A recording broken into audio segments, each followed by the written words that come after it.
Қайырлы күн достар, бүгін сіздерге өте тез дайын болатын вареникидің жасалу жолын көрсететін боламын. Өте дәмді, күшті болып шығатын, кешкі немесе түскі асқа ұсынуға болатын тағамдардың бірі. Алдымен бізге ұн, жұмыртқа, тұз, сұйық май және қатты ыстық қайнаған су қажет болады. Алдымен ұнымызға жұмыртқаны, сұйық майымызды, тұзымызды салып, жақсылап ұнымызға араластырып аламыз. Бірден қи жіберетін болсаңыздар, жұмыртқа пісіп қалады. Сондықтан бірінші араластырып алып, содан соң үстіне суымызды құямыз. Су қатты ыстық болғандықтан осындай лопатканың көмегімен жұмыс жасаймын. Жақсылап барлығын араластырып аламын. Содан соң қамыр илейтін боламын. Жақсылап араластырып алдым. Енді қолмен қамыр илеймін. Бізде жұмсақ қамыр шығады. Бұл бізде заварное тесто деп аталады. Жақсылап басып, қамыр илеп шығамыз.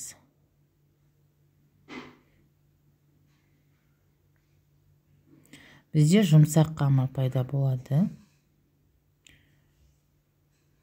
Жақсылап басып, илейміз.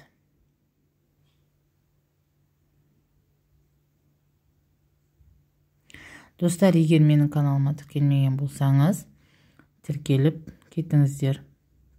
Міне қамырымыз дайын болды. Енді осы қамырды салфа мешокқа салып, кішкене июі қанғанша қойып қоямыз. Енді ішіне салатын салмасын дайындаймыз. Картопымызды осылай сақтап кесіп алып, суда қайнатамыз.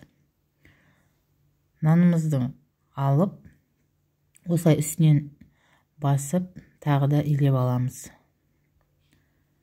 Тағы да кішкене 10 минутқа қойып қоямыз.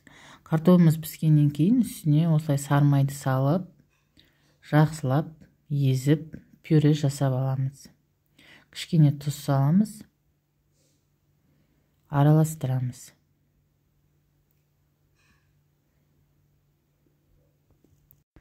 Енді қамырымызды жаюға кірісеміз. Қамырымызды екіге бөліп алып, ұн сеуіп, жақсылап тағы да басамыз.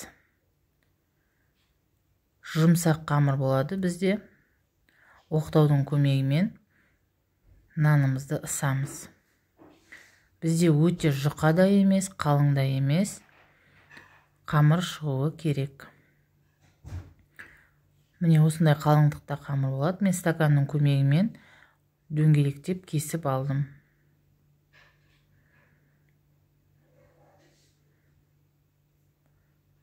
Міне осындай дөңгелектер жасап алдық. Енді ішіне салмасын саламыз. 1 шай қасық картоп салсақ жеткілікті. Айналасына саусағымыздың ұшымен суды жағып,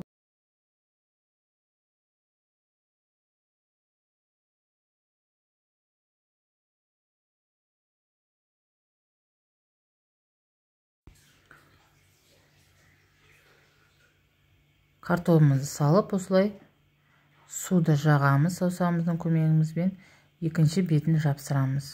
Жақсылап бекітеміз. Жақсы бекіу үшін қажет бұл су бізге. Осылай барлығын дайындап аламыз.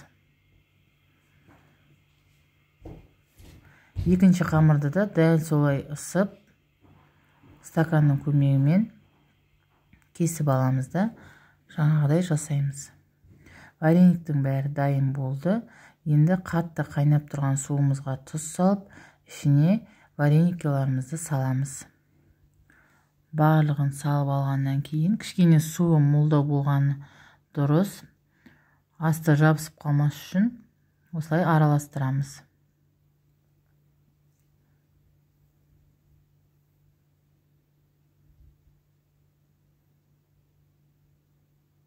Араластырып тұрамыз.